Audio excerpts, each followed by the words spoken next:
Senhor tem feito em nossas vidas, Deus. Senhor, faz em nós, Senhor, multiplicar, Senhor Deus, a sabedoria, Senhor. O ânimo, a alegria, Senhor, o amor, Senhor, a paciência, a longanimidade, Senhor, os frutos do Espírito, Senhor.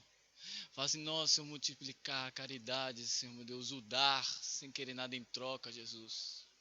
Faz multiplicar em nós, Senhor, meu Deus, a prosperidade financeira e espiritual em Ti, Jesus. Faz multiplicar em nós aquilo que devemos ter, Jesus. Nada além, Jesus. Te agradecemos, Senhor, e nós te amamos. Amém.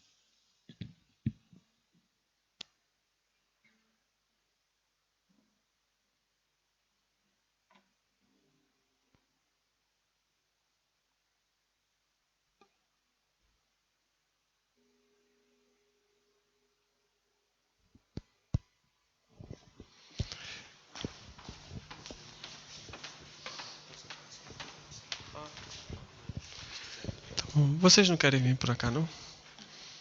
Pro lado de cá? Não, agora eu estou perguntando democraticamente se vocês não querem. Se vocês disserem que não, aí eu passo para a parte ditatorial.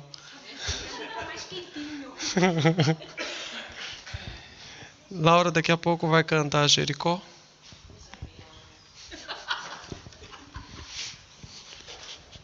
Tá bem, Josi. Tá tudo bem com você? Jericó. Com a melodia. Hoje nós vamos falar da vida de...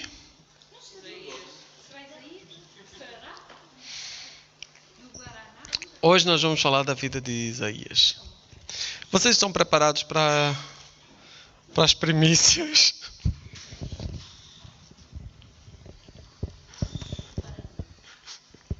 Psicologicamente.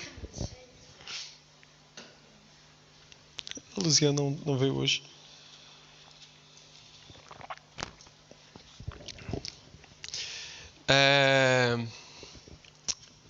Eu tô querendo subir de joelho no banco desse altura, não, né?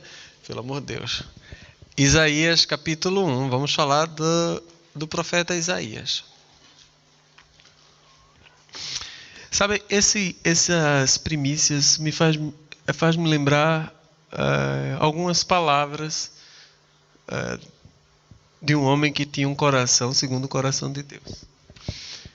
2 versículos bíblicos, essas primícias, porque quando a pastora falou sobre as primícias que inicialmente eram para ser 7 dias, e então eu pensei, digo, mas as primícias de 7 dias não é primícia, não é o dízimo do ano. O dízimo do ano, se o ano tem 366 dias, né? O dízimo do ano é 36 dias e meio, né? Então fizemos 37 dias. E só que fazer 37 dias é terrível, no sentido de que são 37 dias. Não é um seguidos, não é um, não é dois, não é três, são 37 dias. E a primeira palavra que me veio na mente foi a do profeta, a do salmista, a do rei Davi, quando ele foi comprar o campo de Araruna. Araruna, né? É o nome esse.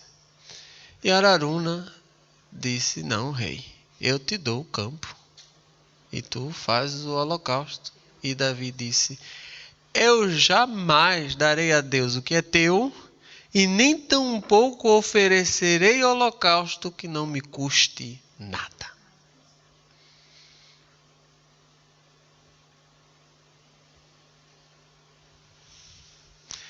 E ele era um homem segundo o coração de Deus, por isso. Será que nós estamos mais acostumados a oferecer a Deus holocausto que não nos custe nada? É muito fácil dar 2 horas da semana para Deus. É muito fácil dar 4 horas da semana a Deus. É até fácil dar 6 horas da semana para Deus. Agora dar 37 dias seguidos, nos custando muito. Deus, certamente operará. E o outro versículo também é do salmista Davi, quando ele disse: alegrei-me quando me disseram, vamos à casa do Senhor por 37 dias.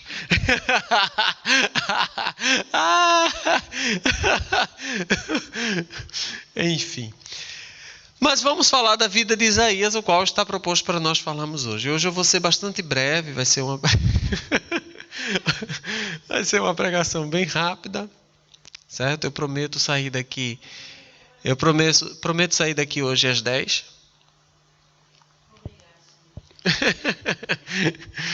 Nem um minuto a mais. Então vamos falar algumas coisas do livro de Isaías. É a primeira vez que eu prego sobre o livro de Isaías. Dessa forma que nós vamos pregar agora, né? Assim, o livro de Isaías mesmo todo, de cabo a rabo, do princípio ao fim.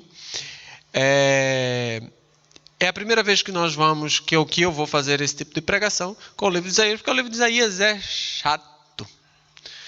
É um livro ótimo, excelente e maravilhoso para você ler saltitadamente. Mas para você ler corrido, que nem a gente tem lido os outros livros, é fadonho, é cansativo. E até mesmo para ler o livro de Isaías, só com muita fé, muita força de vontade, né? Muito desejo no coração de ler o livro de Isaías. E quando vai para Ezequiel, então, nem se fala. Ezequiel e Jeremias é um tormento para você ler. Porque você não entende nada do que o homem está falando, e umas coisas, uns vasos que se vira para um lado, umas panelas que aparecem no meio de campo, um rolo que a gente come. É umas coisas tão estranhas que a gente pula esse negócio que não sei mais como danado é isso. Ezequiel, é que é complicado mesmo, porque esse aí vê um templo, vê umas rodas, vê umas coisas estranhas que a gente, para acompanhar esse negócio, tinha que ser uma droga muito pesada para viajar junto com eles nessa visão, nessa visão fantástica que eles têm. Isaías, ele foi contemporâneo de Oséias, de Amós, de Miqueias, esse que nós lemos nas últimas semanas. Viveu por volta de 700 a 740 anos de Jesus Cristo, antes de Jesus Cristo, né? Ou seja, 2755 anos ele viveu nesta terra. Foi, sem dúvida nenhuma, o maior profeta do Antigo Testamento. Só o Novo Testamento cita mais de 25 vezes as citações de Isaías. E foi o profeta que mais profetizou com detalhe a vinda de Jesus Cristo. Nós vimos, a pastora falou aqui que como é o nome do último que a pastora pregou? Miqueias. Miqueias profetizou sobre Belém e tal, e Jesus Cristo e Isaías também profetizou de uma forma muito mais explícita sobre Jesus Cristo. Então, a visão mais forte que nós temos sobre Jesus Cristo, sobre a vinda do Messias, não tem dúvida nenhuma, está sobre o livro de Isaías. Não tenho dúvida para falar disso. Também o livro de Isaías ele contém algumas contradições, segundo os historiadores, que acham que o livro de Isaías não foi escrito por uma única pessoa, mas sim, no mínimo, 2 ou 3 Isaías. Esse foi para duplicar o S no final. Isaías, o plural de Isaías é Isaiases, de Isaías. E por causa de algumas profecias de Isaías que fala exatamente até da vinda de um rei, dá o nome do rei, e o rei só vinha aparecer 100 anos depois de Isaías, e o pessoal diz assim, não é possível que ele tenha falado do rei Ciro, quando ele ainda nem existia esse homem. E aí Isaías fala e o pessoal diz, não, então foi outra pessoa que escreveu isso. Não acredita num caráter profético do livro de Isaías, aí diz que foi assim. Só que o livro de Isaías já existia na época de Jesus Cristo, e ele fala de Jesus Cristo. Fala de Belém.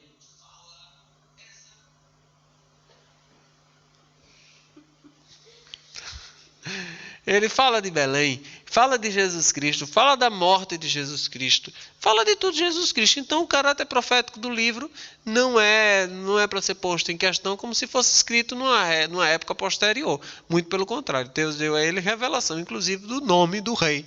Uma das únicas profecias na Bíblia que traz realmente o nome do dito cujo. Né? Passando dessa parte também, levando em consideração que o livro de Isaías é citado no Novo Testamento, inclusive pelo Senhor Jesus Cristo, e os versículos que é posto em questão também é citado pelo próprio Jesus Cristo, como sendo do próprio Isaías, então não existe razão para nós acreditarmos que não seja o profeta Isaías. O profeta Isaías é muito provável que ele seja irmão ou primo segundo a tradição judaica, primo do rei Uzias, que era o rei que governava na época, mais ou menos ali, ele morreu acho que, se eu não me engano, Isaías profetizou durante 4 reinados, 4 rápidos reinados que teve lá, no reino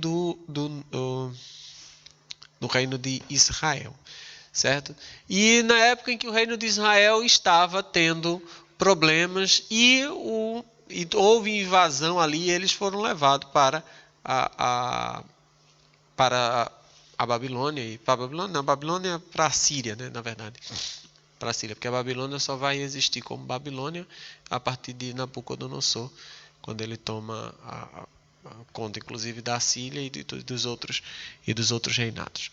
Então, esse é mais ou menos o contexto histórico em qual está inserido o livro de Isaías, sobre o que o Isaías fala. Nós já vimos aí, olha, Oséias, Miqueias e Amós falam, e agora Isaías, Deus levantou 4 profetas para dizer: vocês erraram no caminho e agora vocês vão ser levados em cativeiro. Deus chama um profeta e diz assim: olha, vocês se prostituíram e vão ser levados em cativeiro. Chama Miqueias e diz a mesma coisa, e agora chama Isaías e diz a mesma coisa. O livro de Isaías ele vai ser dividido em 3 partes. Ai, vou espirrar. O livro de Isaías é dividido em 3 partes. E essa primeira parte é a parte da revelação de como está a situação de Israel, a situação perversa de Israel. E a visão de Isaías e a forma de escrita de Isaías é muito característico. Primeiro porque é uma visão muito aberta. É uma visão que não está sobre véus. É uma visão muito aberta. Se você observar, se você diferenciar os outros profetas, se você for fazer uma diferença dos outros profetas, você vai ver que a profecia de Isaías é muito mais aberta do que as outras, muito mais revelada, é uma revelação muito mais revelada do que os outros profetas que Deus mostra a situação do povo em forma mais fechada, né? De uma forma mais encoberta. Isaías não, Isaías vê de uma forma muito mais aberta. E só que ele escreve de uma forma literária característica do povo hebreu, do povo judeu. Quando a gente estuda exegese, a gente estuda a parte do paralelismo. Então, toda a sentença que Isaías mostra é uma forma poética de escrever o livro. Então, o livro de Isaías é escrito, na sua maior parte, as profecias, de uma forma poética, um tipo de poesia. Aqui nós temos sonetos, lá existe o paralelismo. Eu falo, quando estou dando aula de escatologia, de exegese, que a poesia judaica ela é diferente das nossas poesias do nosso tempo, porque Israel, o nível de inteligência do povo judeu é superior a qualquer um no mundo. Então a poesia dele não é poesia juntando som, né? Que nem aqui o soneto. É um soneto. O que é o soneto? Soneto você pode escrever qualquer porcaria, desde que ele termine com 2 tercetos, 2 quartetos, e que a AB que você aprende lá no coisa, que haja a rima, né? Pode ter escrito qualquer besteira. Pode ser qualquer besteira, mas pode estar escrito qualquer besteira, desde que a metragem esteja correta. Nos judeus, não. Judeu não tem nem sonorização. Até tem, em alguns casos, mas até para fazer a sonorização da frase, eles utilizam mesmo o tipo que até nós utilizamos aqui, que é aquele... como é que a gente chama aqui, meu Deus? Aquele tipo de... metáforas não. Que é... Ai, Deus do céu. Esqueci. Que é um tipo que nós usamos assim quando temos umas palavras parecidas com a outra, nós utilizamos... Não. Que a palavra é semelhante, não é trocadilhos. Pronto. Trocadilhos é interessante. E eles fazem isso de uma forma inteligente. E a poesia dele é totalmente voltado para o jogo de palavras. Os judeus são inteligentíssimos. Então, a poesia dele é só na troca de palavras, jogo de palavras. Para você entender que ali é uma poesia, e para chamar a atenção com poesia, tem que saber exatamente usar as palavras e como usar as palavras. Isso é fantástico. Ok? Então, dando essa introdução, vamos ler o livro de Isaías e hoje nós vamos apenas no capítulo 1. Tem muita coisa para nós falarmos, mas não vamos falar muita coisa desse capítulo 1 não, ok? Visão de Isaías, filho de Amós, não é o profeta Amós, tá bem? O qual ele viu a respeito de Judá e Jerusalém no dia de Uzias, Jotão, Acais, Ezequias, reis de Judá. Ouve, ó céus, e presta ouvidos, tu, ó terra, porque fala o Senhor. Criei filhos e exalcei-os, mas eles prevaricaram contra mim. O boi conhece o seu possuidor, o jumento a manjedoura do seu dono. Mas Israel não tem conhecimento, o meu povo não entende. Paramos aqui. Essa é uma poesia que eu acabei de dizer, um jogo de palavras. O boi conhece o seu possuidor e o jumento a manjedoura. Isso é um tipo de poesia chamada, no hebraico, de paralelismo. Ele escreve duas frases, a inteligência dele, escreve em duas frases, com palavras diferentes, jogo de palavras diferentes que querem dizer a mesma coisa. E para fazer uma contradição com a terceira paralela, que é aí que ele quer chamar a atenção. O boi conhece o seu possuidor. Ok, é uma frase. A segunda frase é semelhante à primeira. O jumento a manjedoura do seu dono. É a mesma coisa. Quer dizer a mesma coisa. E a terceira é para contradizer. Mas Israel não tem conhecimento. E o meu povo não entende. Ou seja, o boi conhece o possuidor, o jumento conhece o possuidor e vocês não conhecem vocês não têm entendimento de quem é dono de vocês. É mais ou menos isso. Então, para você entender a poesia judaica, é mais ou menos isso. Não tem sonorização, mas é um jogo de palavra para que a pessoa entenda. E isso está o livro de Isaías todinho. Se você não, só a parte final é que ele muda o estilo literário dele. Mas o estilo dele é totalmente esse. Se você prestar atenção, o que o boi tem a ver nessa profecia? O que o homem começa assim, o boi conhece o jumento? O que isso tem a ver com o restante? Se você não entender a poesia judaica, você para na metade do caminho querendo saber o que o boi e o jumento tem a ver com toda a história.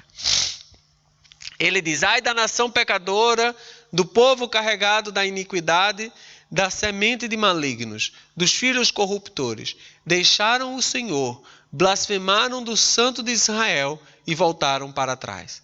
Porque serias ainda castigados, se mais vos rebelarias. Toda a cabeça está enferma, todo o coração fraco. Desde a planta do pé até a cabeça, não há nele coisa sã, senão ferida, inchaços e chagas podres, não espremidas, nem ligada, nem nenhuma delas amolecida com óleo. A vossa terra está assolada, as vossas cidades abraçadas pelo fogo. A vossa região os estranhos a devoraram, e em vossa presença. E está devastada, como em uma subversão de estranhos.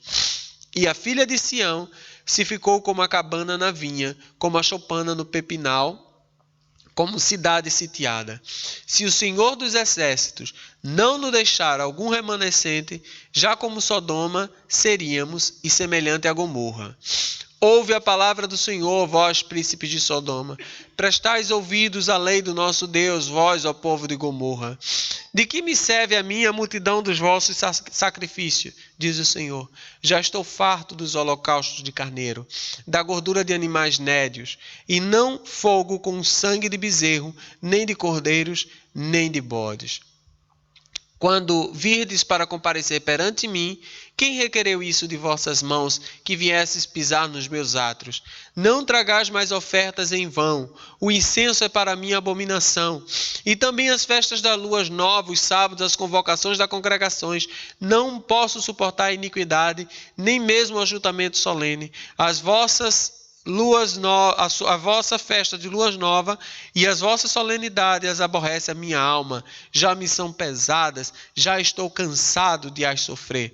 Pelo que quando estendeis as mãos, escondo de vós os olhos. Sim, quando multiplicai as vossas orações, não as ouço, porque as vossas mãos estão cheias de sangue. Lavai-vos, purificai-vos, tirai a maldade de vossos atos de diante dos meus olhos e cessai de fazer o mal. Aprendei a fazer o bem, praticai o que é reto, ajudai o oprimido, fazei justiça ao órfão, tratai da causa das viúvas. Vinde, então, e argui-me, diz o Senhor, ainda que os vossos pecados sejam como a escarlata, eles se tornarão brancos como a neve. Ainda que sejam vermelhos como o carmesim, se tornarão como a branca lã.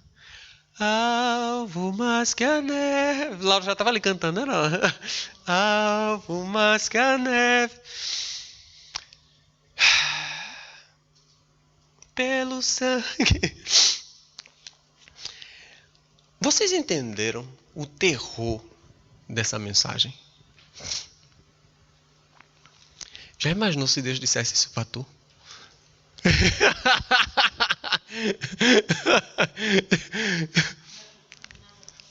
Pra Ângela. Ela tá perto que é ela agora, Laura. Foi pra Ângela agora, que ela tá mais perto. Já imaginou? Não, mas já imaginou se Deus dissesse isso pra você? Olha. Quando virdes para comparecer perante mim, quem que quis isso que vocês viessem? Quem quis que vocês viessem pisar nos meus átrios? Eu vim para a igreja. Quem mandou você vir para a igreja? Eu vim louvar a Deus. Quem disse que eu quero ouvir o teu louvor? Eu vim trazer uma oferta. Quem disse que eu quero o teu dinheiro? Palavra dura. Por quê? Por causa das vossas iniquidades. Não, mas vamos fazer uma festa para o Senhor. Eu aborreço as vossas solenidades. Eu aborreço as vossas festas. Não é para mim? Eu aborreço.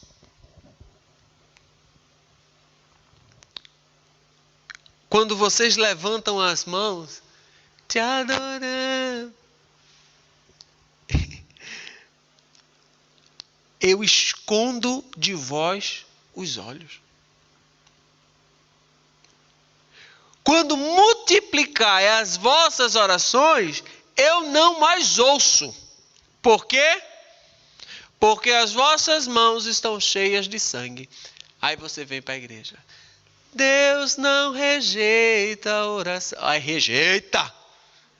Coração cheio de mancha de sangue, as mãos cheias de sangue, Jesus rejeita. Deus rejeita. Eu não ouço as orações, mesmo que você multiplique as orações. Está orando uma vez, vai orar duas, vai orar três, vai orar seis. Multipliquei minhas orações, Senhor, não vou ouvir. Por quê? Porque os vossos atos estão contradizendo o vosso proceder aqui dentro, o seu proceder religioso. Então, por isso que cristianismo não é uma religião e o judaísmo também não era para ser uma religião. Porque religião trata de atos externos. Você vir para a igreja é um ato externo. E você vir para a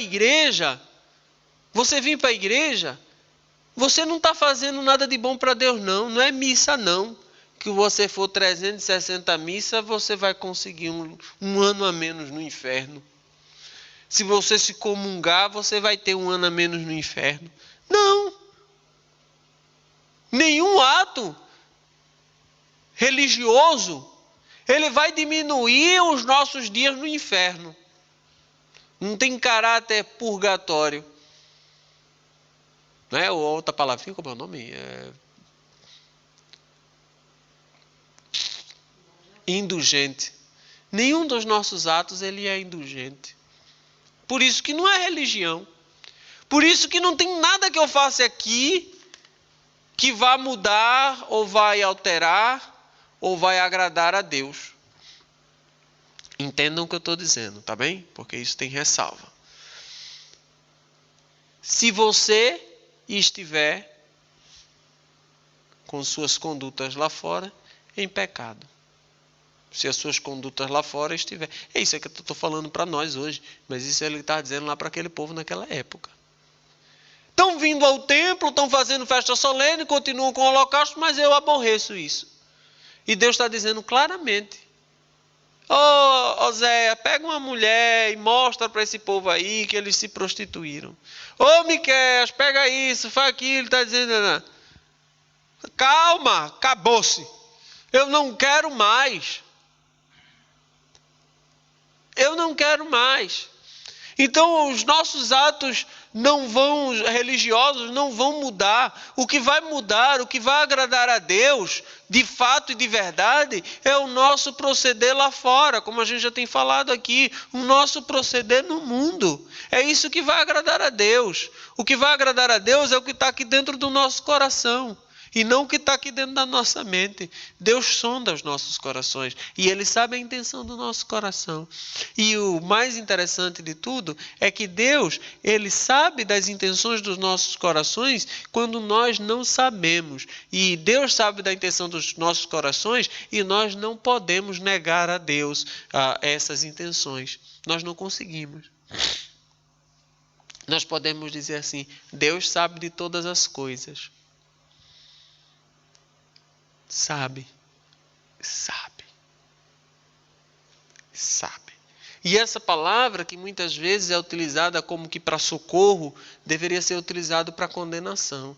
Deveria ser toca em mim com ar de condenação. Quando eu digo que Deus sabe do meu coração, dói em mim. Quando eu lembro dessa frase, dói em mim. E Deus sabe das intenções do meu coração, ou seja, estou lascado. Tem nada que eu fale que Deus não sabe. Eu vou dizer, Senhor, Tu sabe, Senhor. Tu sabe que eu estou... Não. Tu sabe, Senhor, que eu estou aqui. Não. Deus sabe exatamente. Lá no fundo. Onde nós não conhecemos. E por isso que Ele diz, Ele não quer mais. Aí o que Ele chama? Só que Deus é um Deus de misericórdia. O que Ele chama? Ele diz assim, sempre Deus chama, lavai-vos, purificai-vos, tirai a maldade de vossos atos de diante dos meus olhos e cessai de fazer mal. O povo estava fazendo altos, árvore de Natal, ou digo, poste ídolos. O povo estava fazendo essas coisas, adorando a outros deuses, seguindo a outras coisas, tirando o foco de Deus e colocando em outras situações. E aí, o que acontece? Deus, que sonda os corações e vê todas as coisas, eu já não me agrado mais disso. Eu não me agrado mais dessa safadeza. Se Deus fosse Maomé, ia dizer, mata todo mundo.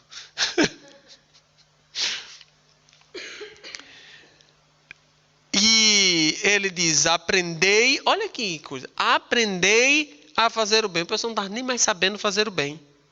Praticai o que é reto, ajudai o oprimido, fazei justiça ao órfão, tratai das causas da viúva. Essas três condições estavam garantidas na lei. Lembra lá da história de Ruth e Noemi? Estava. O direito do estrangeiro, o direito do órfão, o direito do oprimido. Direito do oprimido. Está lá na lei. E é coisa simples que tem lá. Porque você não precisa de condição espiritual para ver uma órfã, para ver um órfão, para ver uma viúva. Você precisa de condição espiritual. A mulher, o marido morreu, ela é viúva. Acabou-se. E se a Bíblia diz que deve ter cuidado com a viúva, tem que ter cuidado com a viúva. Não é da sua terra, é estrangeira. A Bíblia diz que tem que ter cuidado com o estrangeiro. A Torá dizia que tem que ter cuidado com o estrangeiro, tem que ter cuidado com o estrangeiro. Não precisa de condição espiritual para seguir a lei. Mas ele dá uma promessa que ele diz, ainda que os vossos pecados sejam como a escarlate, ainda naquele processo que eu acabei de falar, do tipo de poesia hebraica, tem aqui o paralelismo que a gente vê claramente que a primeira palavra, a primeira frase é exatamente a mesma coisa que a segunda frase, só que dita com outras palavras, para contradizer com uma terceira. Vinde então e arguir-me, diz o Senhor, ainda que os vossos pecados sejam como a escarlate, se tornarão branco como a neve. A segunda frase diz a mesma coisa. Ainda que sejam vermelho como o carmesim, se tornarão como a branca lã. Se quiserdes e ouvides, comereis o bem desta terra. Ele está citando o que aqui? Que versículo é esse? Versículo 19. Isaías está citando quem?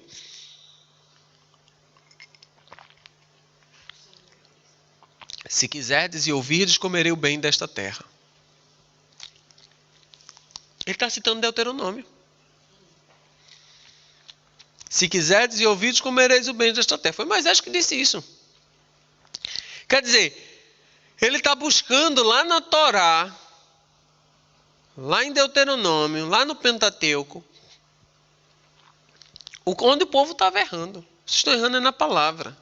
Porque a palavra diz, se quiserdes e ouvirdes, comerei o bem desta terra. Mas se recusardes e fordes rebeldes, sereis devorados à espada, porque a boca do Senhor disse. Aí ele faz o mesmo chamamento de Oséias. Como se fez prostituta a cidade fiel. Ela que estava cheia de retidão, a justiça habitava nela, mas agora homicida. Lembra da história que eu falei aqui de Oséias? Inclusive da cidade de Gileade, da cidade de refúgio de Gileade. É a mesma coisa, no mesmo período, na mesma época. Se fosse aqui conosco, a gente dizia, é confirmação. A mesma coisa profetizada, quase que simultaneamente, por 2 ou 3 profetas diferentes. Aí ele diz, a tua prata se tornou em escórias, o teu vinho se misturou com água. Ou seja, aquilo que era puro foi falsificado. A pureza que Deus requer de nós estava falsificada com alguma coisa do mundo. Os teus príncipes são rebeldes e companheiros de ladrões. Cada um deles ama os subornos e corre após salários. Não fazem justiça ao órfão e não chegam perante eles à causa das viúvas. Portanto, diz o Senhor Deus dos Exércitos, o forte de Israel, consolar-me-ei acerca dos meus adversários e vingar-me-ei dos meus inimigos. E voltarei contra ti a minha mão e purificarei inteiramente a tua escória e tirar-te-ei toda a impureza. E te restituirei os teus juízes como eram dantes, e os teus conselheiros como antigamente. E então te chamarão cidade de justiça, cidade fiel. Sião será remida com juízo, e os que voltam para ela com justiça. Mas os transgressores e os pecadores serão juntamente destruídos, e os que deixarem o Senhor serão consumidos. Porque vos envergonhareis pelos carvalhos que cobiçaste, e sereis confundidos pelos jardins que escolhestes. Porque sereis como carvalho, ao qual caem as folhas, e como as florestas que não têm água.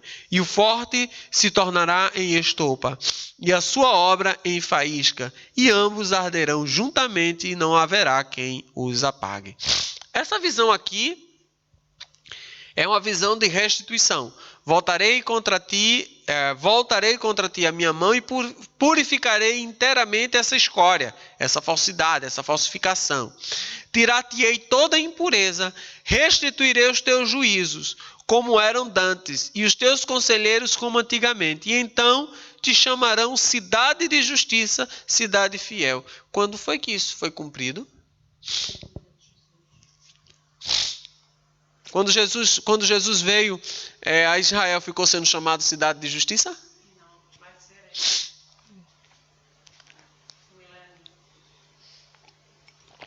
Ainda ele está falando aqui de uma restituição com a volta de Cristo, mas com a segunda volta de Cristo. Agora, que vai ser a seguir cenas dos próximos capítulos, os próximos anos aí, quando Jesus Cristo estiver voltando, ou nos próximos dias, ou até mesmo nas próximas horas. Então, essa é uma profecia que Isaías está vendo, mas mais para frente. Então, toda a profecia de Isaías, ela tem outra característica que é importante para a gente ler, e entender o livro de Isaías. E que característica é essa? É que não tem nada num controle cronológico do tempo. Nada. Um homem profetizou com tudo estranho. Era uma coisa que ia acontecer aqui, ele colocou ali, outra coisa que não tem ordem cronológica de nada. Ele salteou tudo. Não dá para você. Tanto que ele acabou de dizer aqui, olha, vocês estão se compadecendo. Ou vocês estão apodrecendo. Mas eu me compadeço de vocês. Vão lá. Eu posso transformar o pecado de vocês mais alvo do que a branca lã. Tá bem? Vou chamar vocês da cidade. Calma. A cidade de justiça. Peraí, mas era uma profecia para aquele tempo. Agora já mudou para a vinda de Jesus Cristo. Tá uma loucura. Talvez o povo naquela época não entendia muita coisa, não, ou até pensasse que essa profecia era para ser cumprida, quase que cronologicamente acontecer isso, acontecer aquilo, acontecer aquilo, acontecer aquilo outro. Mas uma das características quando a gente vai estudar as profecias é exatamente a parte mais difícil da profecia, de estudar a profecia, aquela que se dá o estudo das profecias, é ordená-las cronologicamente. E esse é um dos fatos que levam à criação de novas seitas, como é o caso das Testemunhas de Jeová, que faz uma contagem cronológica terrível, que faz com que Jesus Cristo tenha descido pela segunda vez no ano de 1914, inaugurando a Primeira Guerra Mundial. Terrível. Mas enfim, vamos lá. Estamos aqui para falar do Jeová. Observem que, para encerrar, vou ler um pouco aqui do capítulo 2. Observe que o capítulo 1 e o capítulo 2 começa com quase com a mesma sentença. Visão de Isaías, filho de Amós, e o segundo diz também, visão que teve Isaías, filho de Amós, a respeito de Judá e de Jerusalém. Isso mostra que quando Isaías começa, ele mostra que tudo foi feito, não é que Deus falou ao ouvido dele, não, mas Deus mostrou através de visão. Ele viu aquilo. Isso é muito mais que um oráculo em que o pregador ouve a voz de Deus, como no caso de Jeremias, mas aqui ele está vendo a situação. Deus está dando uma visão para Isaías. E ele diz assim, acontecerá nos últimos dias que se firmará o monte da casa do Senhor no cume dos montes e se exalçará por cima dos outeiros e concorrerão a ele todas as nações. Mais uma profecia que não tem nada a ver com aquele tempo, é uma profecia exclusiva para a volta de Cristo. E virão muitos povos e dirão, Vinde, subamos ao monte do Senhor, à casa do Deus de Jacó, para que nos ensine o que concerne aos seus caminhos e andemos nas suas veredas, porque de Sião sairá a lei e de Jerusalém a palavra do Senhor. E ele exercerá o seu juízo sobre as nações e repreenderá muitos povos, e estes converterão as suas espadas em enxadões e as suas lanças em foices. Não levantará espada nação contra nação, nem aprenderão mais a guerrear. Vinde, ó casa de Jacó, e andemos na luz do Senhor. Olha que visão fantástica que Isaías estava tendo. Olha, vai haver um tempo em que não se aprenderá mais a arte da guerra. Vai ter nação que não vai ter exército. Não vai ser necessário exército. As armas se converterão em objetos de trabalho. Em enxadões, em pá. E há sempre essa referência, tanto de Jesus Cristo mais à frente, que cita duas vezes duas formas diferentes esse mesmo termo.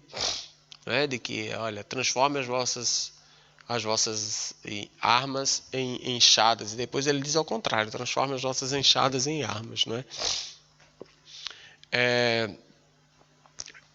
E andemos na luz do Senhor. Quando a gente vai ler isso em Apocalipse, nós vemos que ele repete exatamente essa questão, dizendo que todos andarão à luz do Senhor na Nova Jerusalém. Mas tu desamparaste o teu povo, 6.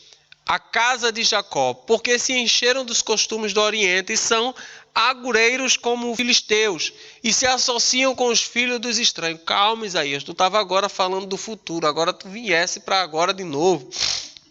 Assim a gente fica louco.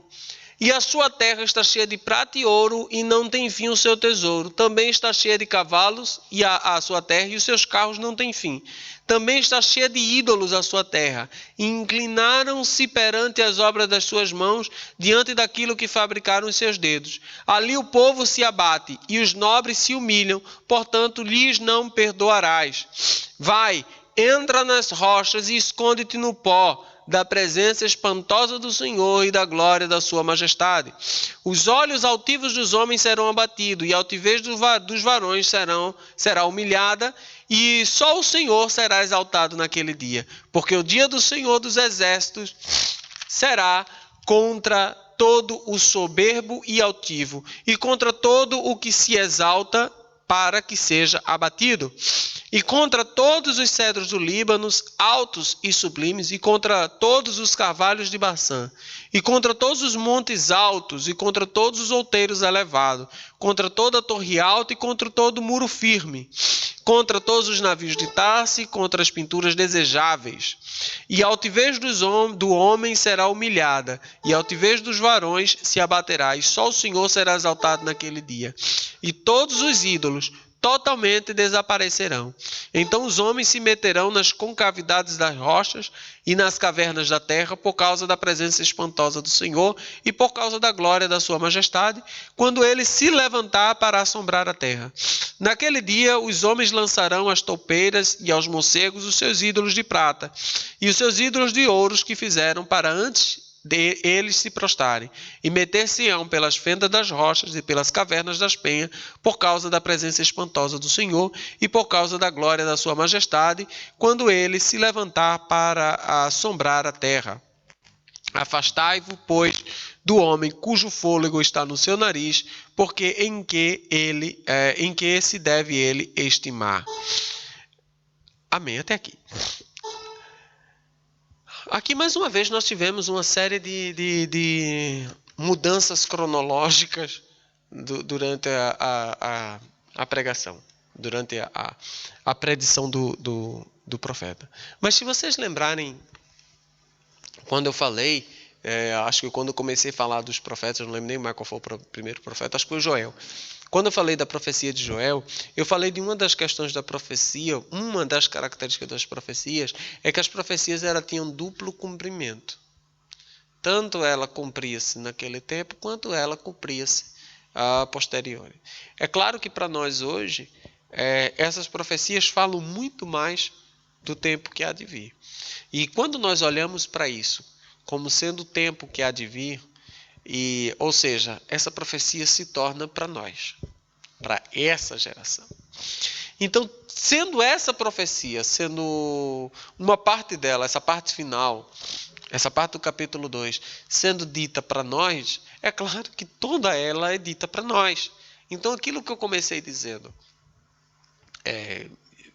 vossas iniquidades, vossos pecados, se nós colocarmos tudo numa parte global de uma profecia, é tudo para nós. Então, nos tempos finais, vai ter gente de igual forma. E é claro que a gente sabe disso, que o próprio Jesus Cristo diz isso. Que no tempo final haverá esses dois tipos esses tipos de gente. Agora, o que mais espanta, na verdade, claro, que isso é uma profecia para Israel, a princípio, a priori, para Israel, mas também para nós. Mas o que mais me espanta é que em se colocando nós nos colocando neste lugar, observe que as pessoas que ele está falando aqui não é as pessoas que estão lá fora. Ele não está falando aqui contra o Egito. Ele não está falando aqui contra os sírios. Ele não está falando aqui contra a Babilônia. Ele está falando aqui, uma profecia que ele está falando aqui é contra o seu povo. É contra aqueles que dizem ser seu povo. Então, essas coisas que estão acontecendo aqui, se colocando isso no futuro, não, essa profecia aqui ainda vai acontecer. Vai acontecer, mas meter-se-ão pelas fendas das rochas, pelas cavernas na penha, por causa da presença espantosa do Senhor e por causa da glória da sua majestade. Naqueles dias os homens lançarão as topeiras e os morcegos, os seus ídolos de prata, os seus ídolos de ouro. Mas ele está falando isso do seu povo. O seu povo que vai estar com ídolos. É o seu povo que vai se esconder da sua presença. Povo esse que deveria estar acostumado com a presença dessa glória de Deus.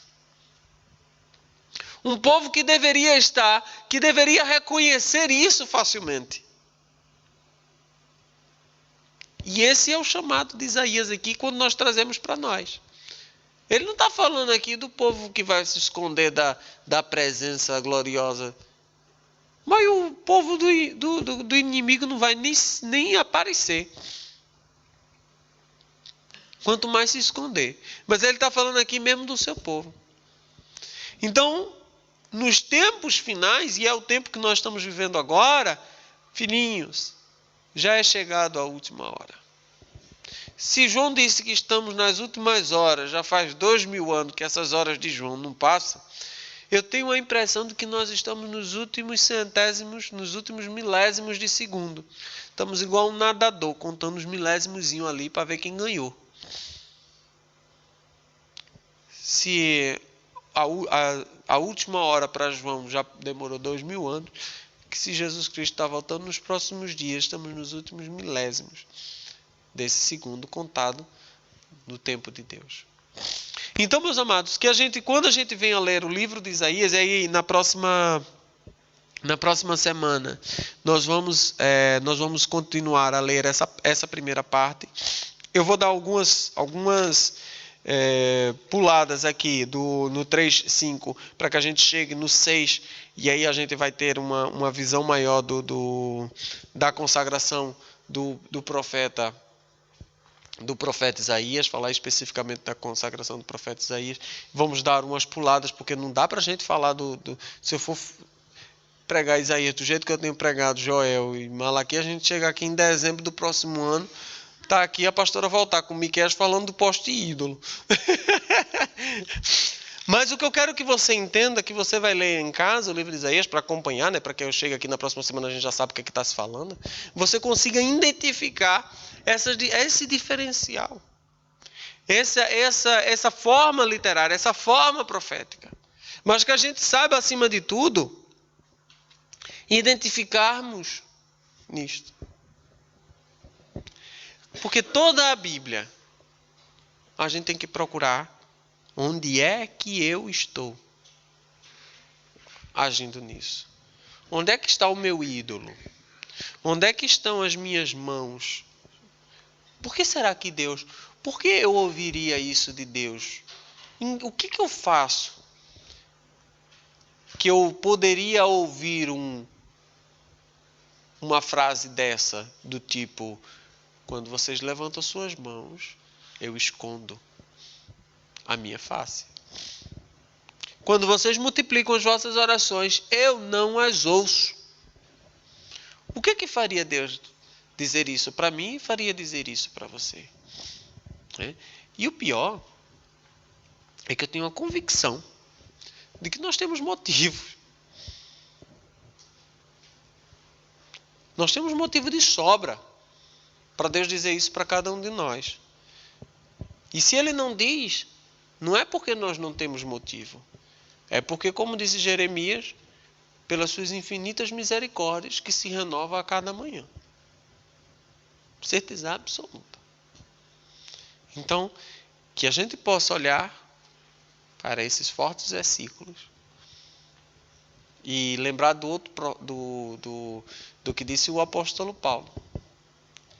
Se Deus não poupou o seu povo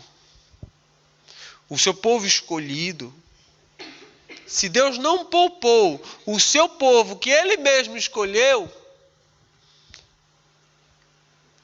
imagine a nós que fomos enxertados. Amém? Então, fica de pé em nome do Senhor Jesus Cristo. Eu prometi que íamos terminar antes das 10, olha aí. Senhor nosso Deus, nosso Pai, Deus, nós estamos aqui em Tua casa, queremos falar contigo, Senhor. Deus, tem misericórdia de cada um de nós e de nossas vidas. Nos ajuda, Senhor, neste dia de hoje em que o mundo celebra, Senhor, aos ídolos, ó Deus. Neste dia, Senhor, que os inimigos do Teu nome, que os inimigos do Teu reino, Senhor, provocam-te a ira, Deus. Deus, nós clamamos por esse mundo perverso, Pai. Clamamos, Senhor, vem, Deus, e busca a Tua igreja, Pai. Oh Deus, abrevia os Teus caminhos, Senhor, a Tua vinda, Pai. Abrevia este tempo, Deus, em nome do Senhor Jesus Cristo. E nos tira deste mundo corrupto, deste mundo perverso. Deus, lava os nossos pecados, Senhor, e deixa-nos branco mais do que a neve. Eu te agradeço, Senhor, porque Tu falaste tremendamente ao nosso coração. Em nome do Senhor Jesus. Amém. Graças a Deus. Que Deus abençoe a todos. Até a próxima semana com o livro de Isaías e até o próximo domingo, quinta-feira, culto de oração. Ou na paz. Sexta, né?